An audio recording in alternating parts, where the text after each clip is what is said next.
Hello! Welcome to this week's Album Club. My name is Thomas Smith. I'm Jordan Bassett. And today, a big day for music. We've got plenty of albums to talk about, but first we're going to talk about Drake's new album, Scorpion. That's a real one in your reflection, without a follow, without a mention. You really piping up on these niggas, you gotta be nice for what? So, Drake, Scorpion. Here is his 5th studio album. Yeah. His first since Views in 2016. It feels like it's about 5 albums long, which is quite fitting. So he announced this a little while ago that it was coming in June. He set the date about 2 weeks ago, 29th. And so this is Scorpion. It's 25 tracks long. I mean, he's called it a double album, but it's not a double album, it's just a long album. It's a very long, well, it's an hour and 29 minutes.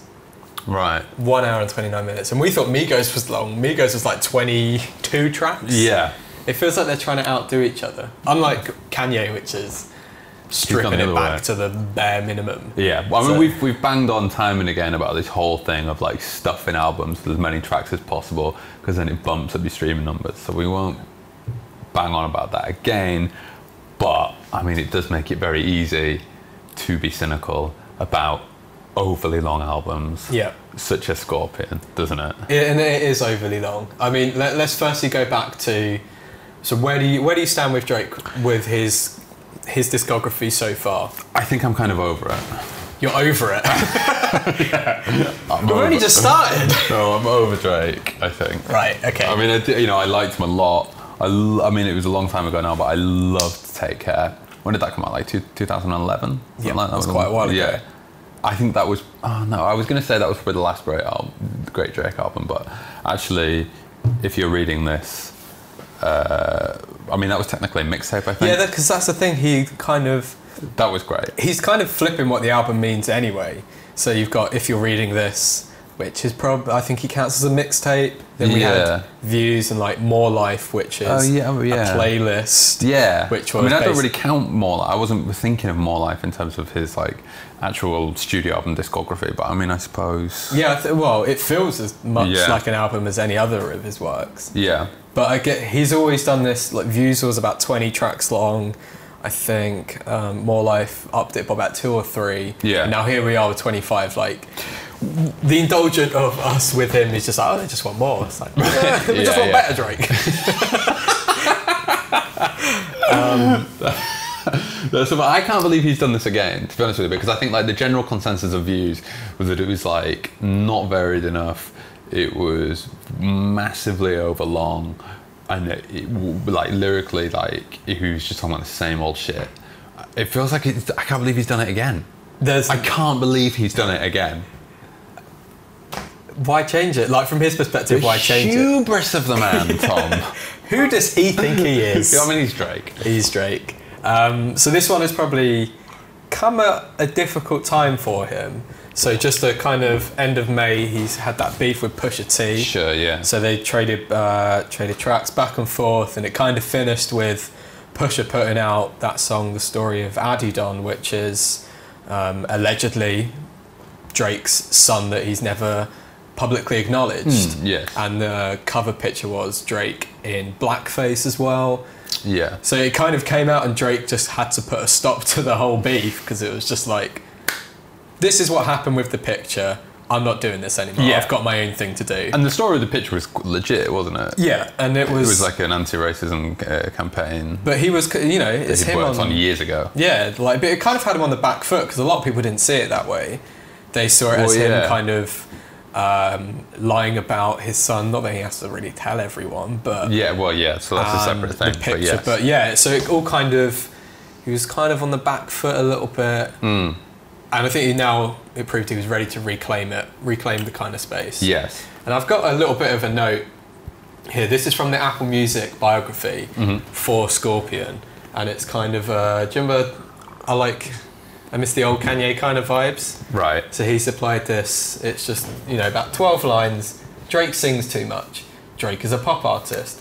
Drake doesn't even write his own songs. Drake is an actor. Drake changed. And then at the end it just says, yeah, we know. That's kind of how he's introduced his album. It's kind of acknowledging the the criticisms of himself, because he's so hyper aware of everything. He's one of those people, you know, just reads everything. He's in his mentions all the time, not replying, just looking. So I mean, that bit there about Drake doesn't write his own songs, I feel like a lot of the conversation about sort of ghostwriting in rap has kind of moved on. I feel like, because that was a, you know, him and Meek Mill, that was a big thing. Like, what was it, a couple of years ago, a year or two ago? And like, I mean, when you look at the number of co-writers on the Kanye album, which that co-writing list was released on Tidal, like, I think, I mean, who cares? You know, and I'm not saying that as like to slag off Drake, but I'm saying that like him owning that is like, yeah, Drake is the songwriters, so what? I think that's the same with like pop music as well. It's just like, well, it's fun, it's collaborative. If it means we get the best song, I don't really have that much of a bone to pick with it. Yeah. But I guess the thing with hip hop and, you know, rap, it's about authenticity. Yeah, sure. So he's kind of undercutting that. So that's how he's framed the album. The album musically is, so there's two halves, a side A, side B. Side A is more of Drake's rapping, it's more of a hip hop kind of side. And then the second side is more R&B, a bit poppier, a bit slower. It feels like a long time. Let's put it that way. So yes, we're going to be honest, we've only been able to listen to it about 3 or 4 times today, because it is an hour and a half long. There's only so many hours in a day. But the initial impressions from us and people on social media, that it's a Drake album. Yeah. It's Drake doing Drake. Yeah, totally. I mean, you know, there are sort of like standout moments, like when he acknowledges his son. So yeah, that comes on Emotionless, which is track 4 or 5. There's a line on there, I wasn't hiding my kid from the world, I was hiding the world from my kid. Which, that's a good line. So yeah, that's his first public acknowledgement. I mean, it is sort of bonkers that someone as famous as Drake could have a son who wasn't sort of like widely acknowledged. Like, that is actually fucking mad. The thing is, he's kind of owned it, and that's kind of, this is him kind of not confessing in a way, but facing up to the accusations that he's, you know, fake or whatever, and he's just kind of saying like, this is how it is, like, it's out there, so I'm just gonna tell you exactly how it is. And he's saying like, you know, you can't really experience life until you look at your own, you know, your own son or daughter. There's lyrics like that throughout.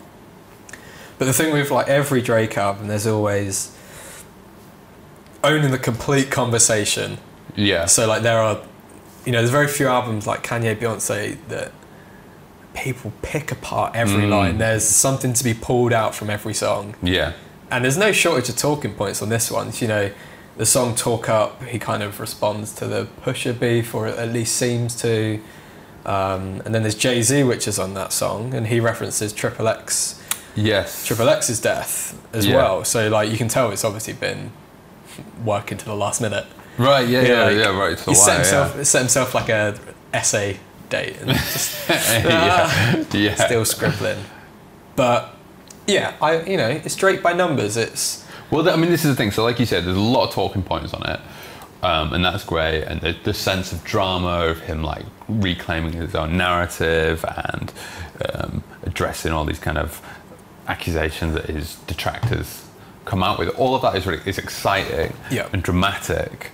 I just wish he'd done it on a more kind of musically interesting or kind of exploratory album. I mean, so to me, it sounds like Views. Yeah, the beats can, you know, I think a lot of it is very forgettable. Musically, yeah, totally. And like Views worked to the same template, but he didn't really seem to have much to say apart from like, oh, I'm so sad and so rich, which is kind of like Drake almost slipping into self-parody. At least this time he's got things to talk about. Like, that's an improvement. There's no shortage of things to talk about. I think, it's him reclaiming, you know, he's one of these artists that don't do many interviews, and the only time you're going to get a Drake quote is through his song or through his music. And then, you know, he's not really, you know, he uses Instagram quite a lot. He's not so much on Twitter or Facebook, but he will respond to things when he wants to, but then the rest of the time he just lets people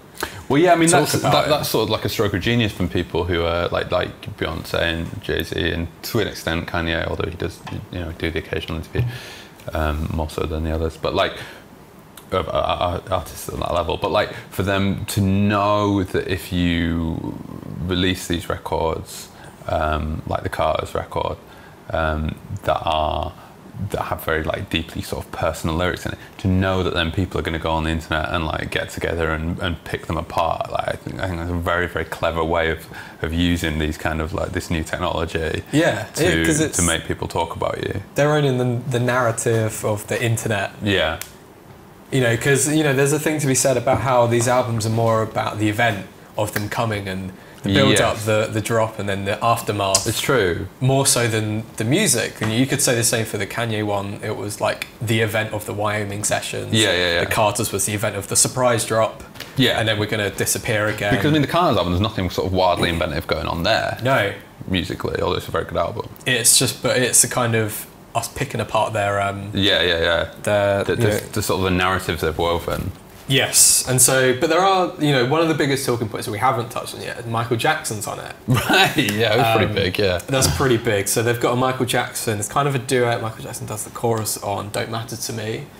This was, I think it was one that wasn't released when he was alive. Right. And it's kind of come out since he died, which is 2009, so quite a long time ago.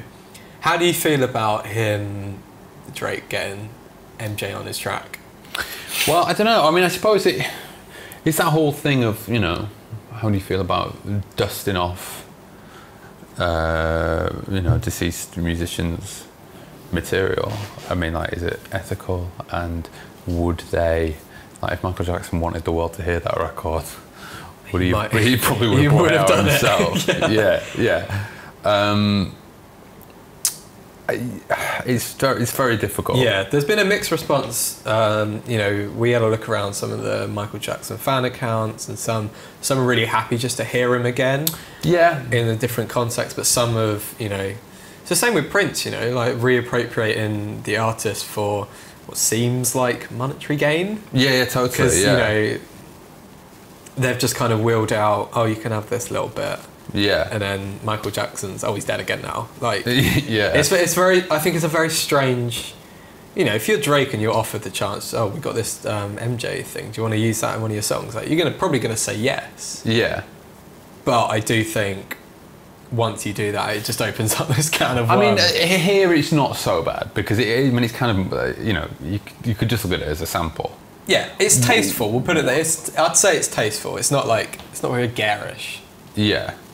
Yeah, when it gets weird is when you have like Kylie Minogue duetting with Frank Sinatra. Yeah, trading lines. Do you know what I mean? Like that's when it gets creepy. Yeah, Frankie from Beyond the Grave. Yeah. I think here, when you could just look at it as an old sample, I think it works a little better. Yeah, I think he gets away with it in this instance. So this one's the one to dust off your Ouija board too. If you've got a Ouija board and you want to connect, this is the one to do it.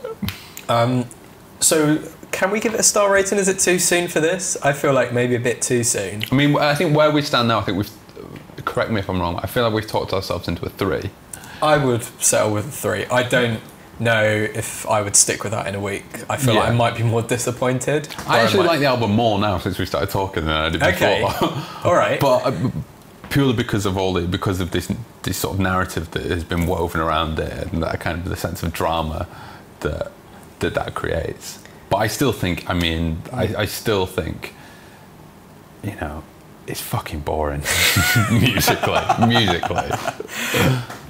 I agree. I'm not bowled over by any of the tracks, apart from, you know, the singles Nice for What and God's Plan, but we already heard those already, so we knew what we were getting. But by and large, it's a Drake album. If you like Drake, you're going to love it. If you didn't like Drake before this, there's very little that I think that's going to convince anyone. Yeah. So we'll settle for a mutual 3 out of 5. Yeah. Pending further inquiry. So we're going to do a second album now. So the second one is New One from Florence and the Machine. Need a big God, big enough to fill you up. So, Florence and the Machine. This one is High as Hope, which is her 4th album. Well done. There we go. Her 4th album came out today. We've heard 2 of the singles. We heard Hunger and Big God. It's kind of been a low-key kind of build up for a Florence album. Yes. In relation to her previous albums, which are very big and bombastic, and now it's kind of a different side of Flo. Yeah, well, I mean, the big sort of angle on this record is that it's much more personal for her. That's the whole thing, right? Is that, you know, she's been away for a while, and she talks about, she's been doing interviews where she was saying that she, you know, had the kind of personal troubles with like alcohol and like partying too much, and now she's kind of like sober. And this is a very kind of reflective album, and that's interesting from Florence, because obviously she would do these kind of like big, bombastic, kind of non-specific songs. Lyrically, they would be very non-specific. They would make you feel something. They're generic enough so people could relate to them in any situation. Yeah, you pin your own meanings. Yeah, exactly. Onto them. And they're very like, you know, her music's very evocative. So for her to kind of like hone in on specific kind of stories from her own life, I mean that's you know that feels like a new thing for her, and that makes it, for me, that makes this record actually quite interesting and quite exciting. Yeah, and I think, you know, it's fair to say that she had probably taken that side of her, you know, the bigger, the cinematic side, as probably as far as she could. So, you know, you listen to that last album, How Big, How Blue, How Beautiful. You know, it was good. There were some good songs in there, like Ship to Wreck and all that kind of stuff. But, you know, it felt like that bit she's done that. Yes. She's been, you know, done that dramatic phase. Yeah. But you kind of didn't know her that well. And this is why I kind of really respect this new album, this new approach, where it is very much back to basics. And it's kind of been the first time she's had time to reflect on, you know, she's been big, you know, performing all over the world since, you know, like, what was that, 10 years ago, something like that? So she's had no rest, you know, it's a whirlwind lifestyle. And I really respect that she's kind of like, okay, what do I actually want to do? And kind of taking a step back. You know, she's had to deal with, you know, private battles in her life, you know, with you know, alcoholism and, you know, all that kind of stuff, but she's, you know, tackling it head on with it's a lot calmer, you know, you can hear it throughout the song. So musically it's like a bit more chilled out, isn't it? But the lyrics are really striking. I mean, the first, or one of the first lyrics on this record is, when I was 17, I tried to starve myself. I mean, it's like, it's quite shocking, actually. And she's talked about, in interviews, about having eating disorders and kind of grappling with that, and it's sort of not, you know, it kind of knocks you sideways a little bit, that stuff. Yeah, especially at first, coming in so early, like this is what we're talking about. This is how it's gonna go. But you know, I really respect that, and I think it's come at a weird time, because, you know, a Florence album, you just assume, oh, it's going to be huge, it's going to be #1. But, you know, in the current climate, it's harder now than ever. Yeah.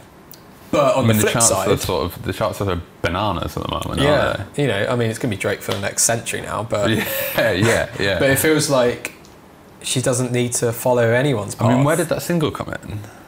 I think it was... Was it Big God, the first one? Hunger was the first one, but, you know, we look back a while ago, and every album she'd done, she'd had, you know, a top 10 single, or at least near enough, you know. Yeah. You know, What Kind of Love, you know, all that kind of stuff. Those first albums, You Got the Love, and Colours and all that kind of stuff. And, you know, now is just a totally different time, but, you know, she's out there on her own doing what she needs to do to make her... Yeah, totally. I mean, and she's such a huge live act as well. Oh yeah, like, did you see her at... Yeah, I saw her supporting the Stones at London Stadium. Did she do some new ones there? Yes, I think she did the single Hunger. I mean, it was absolutely unbelievable. Like, she's so incredible, and her voice is so incredible. She's such a captivating performer. Yeah, absolutely. I mean, she came on sort of. It started weird. Those stadium shows started weirdly early. It started like 6:30. It was like, I mean, there was hardly. It was really empty. The stadium was really empty. It had yet to fill up. But I mean, she played it like as if it was, you know, as if there was 80,000 people, which is the actual capacity of the place. And you know, she was coming out on the podium and dancing around and jumping around. You know, a whole thing of like coming out barefoot. It was really, really exciting performance. And you kind of like, I'd forgotten how absolutely unbelievable her voice is. It's so powerful. Yeah. Like, I saw her when Arcade Fire played in London. They brought out a guest every night, and I think it was one of the last ones. They brought out Boy George and Flo. Yeah. And you know, you've been listening to Win Butler for 90 minutes, and you just get it's like, oh bloody hell! Like, she came out and did Wild Horses with the Stones. That's nice. It was really good. My friend said it felt a bit under rehearsed. I mean, I didn't think it did, but it's just like, you think they rehearsed it? They didn't rehearse it. Do you know the lyrics? Yeah, sure, great. Sure, yeah. Sure, fine. Yeah. Are you free? But yeah, she is, you know, still an incredible songwriter and singer and such a big personality. So it'll be interesting to see where she goes from here.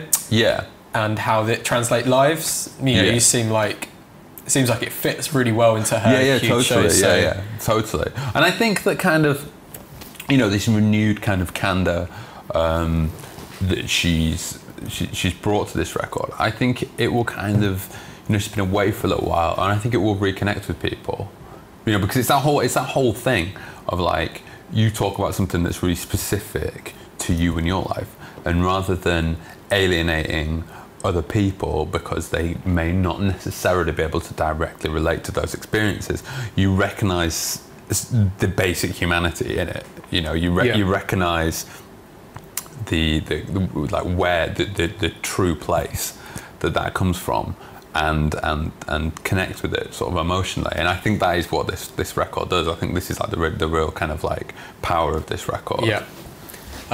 So what are you going to give it out of 5? You've had a few listens. I mean, it's a 4. It's a 4. Yeah. I'm really willing. You know, we're all rooting for her. Yeah, that's what I mean. It's very likable.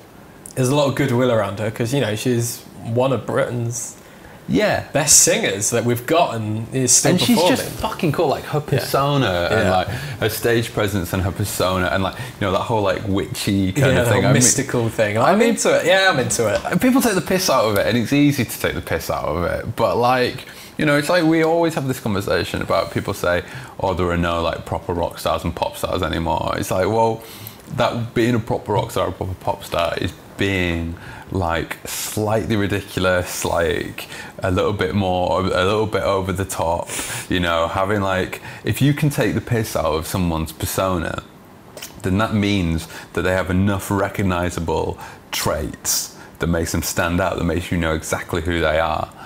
At least you're doing something. Which is what she's got, yeah, absolutely. Yeah, so I think we'll settle on a 4 on that one, and, you know, definitely dig around on that one, because we're going to keep digging and finding little bits and pieces. Yeah. That Flo's life in there.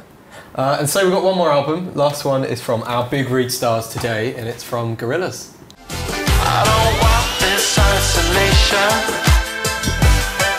See the state I'm in now. So, Gorillaz, The Now Now. The Now Now. So it's their 6th album. They released their last one, which was Humans, last year. Right, yeah. They've been quick. Yeah. Right, now. We want it now. Now. Now then. So this was recorded mainly by Damon this time. So you remember Humans was full of guests. Too many guests. Rag and Bone Man was on it. Yeah. No further comments. That's when you know. That's when you know they should have shut the door. Yeah. So, I mean, the general consensus, or not the general consensus, but a lot of the feeling around the record was that Gorillaz kind of took a sort of a back back seat to their own ride. Yeah, it was weird because he kind of set it up that humans, when he was inviting people to come around, it's like, imagine this apocalyptic house party where, you know, this was recorded before like Trump became president. It's like, where Trump is president, you know, the world's falling apart. Let's just make some crazy music to fit those times. Which is such an enticing prospect, isn't it? And it came out and it was just like, oh, but I miss you. You know, they'd been away for, I think it was like 5 or 6 years since The Fall and Plastic Beach came out. And so this was a very different prospect. It felt a bit all over the place, didn't it? Yeah, it was. Their live shows are, you know, they're great because of it, because they bring people on and off, but I think people missed Damon's voice a little bit. Yeah. And so this one couldn't be further from it. It was recorded in February this year. And for his reason for it was like, well, I need something to play on tour. Right, yeah. So, you know, they got this tour coming up, and he did it with James Ford, the producer who does stuff with Arctic Monkeys.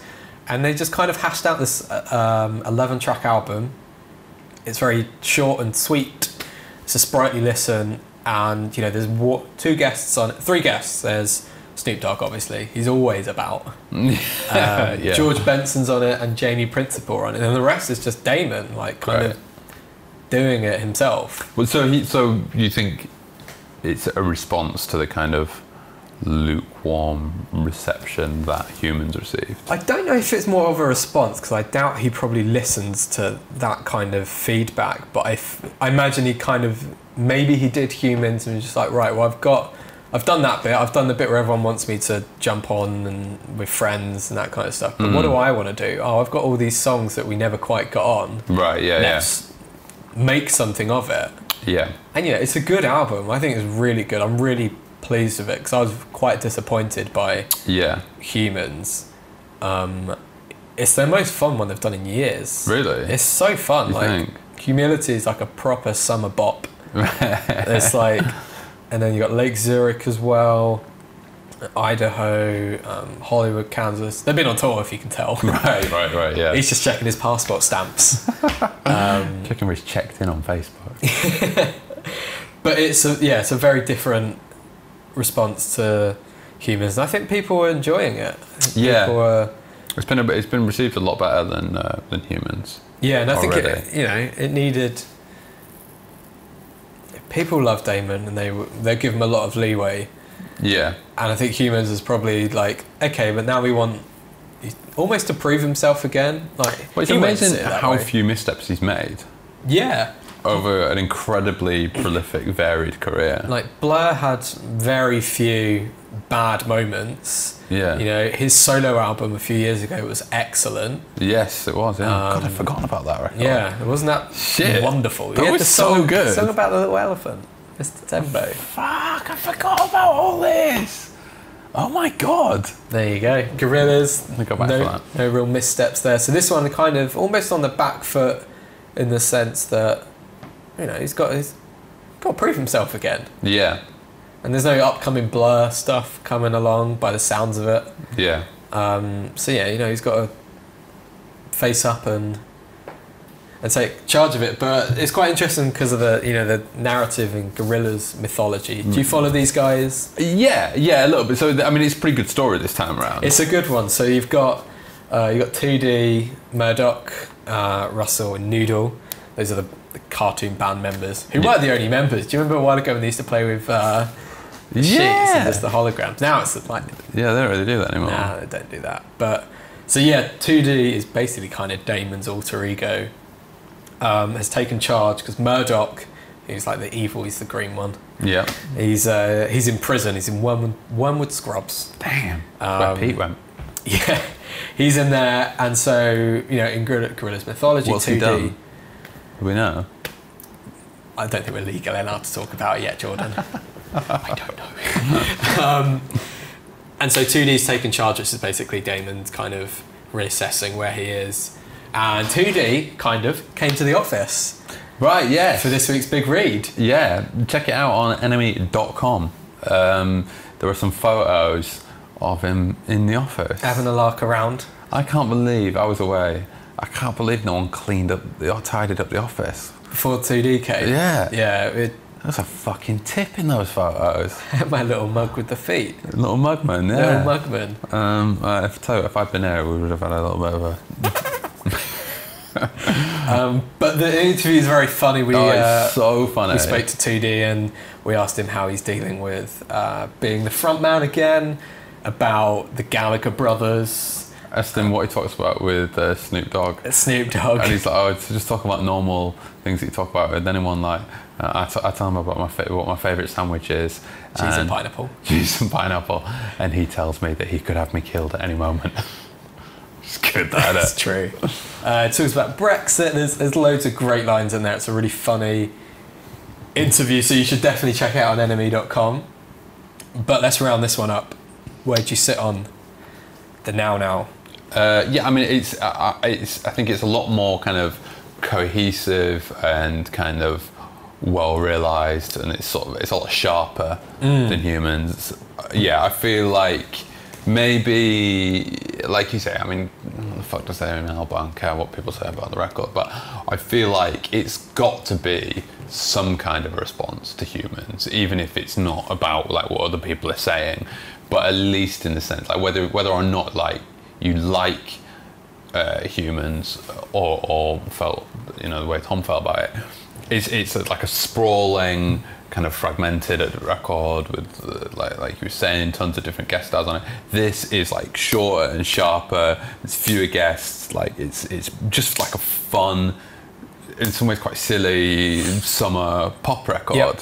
No nonsense. It's probably the most fun thing and like fun thing they've done. Yeah. Since their first or maybe their second album, Demon Days. Yes. It's a good laugh. Like it's a good laugh. So what would you give it out of 5? What are you gonna? Is that 4? It's a 4. 4.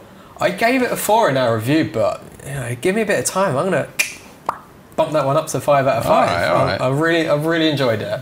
Great. And you know, give all of these albums a try.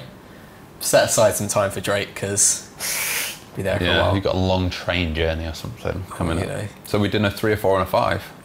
Pardon? So we've got a 3, a 4, and a 5 this 3, week. 4, and a 5. Yeah. We'll bump it up to a 5. Big Read stars. Thanks for 2Ds for coming down. Yeah. That's our little thanks. So yeah, thank you very much for watching. Plenty to pick apart there in various ways. And we will see you again next week with more takes on some of the biggest releases next week. So thank you very much. Bye, friends.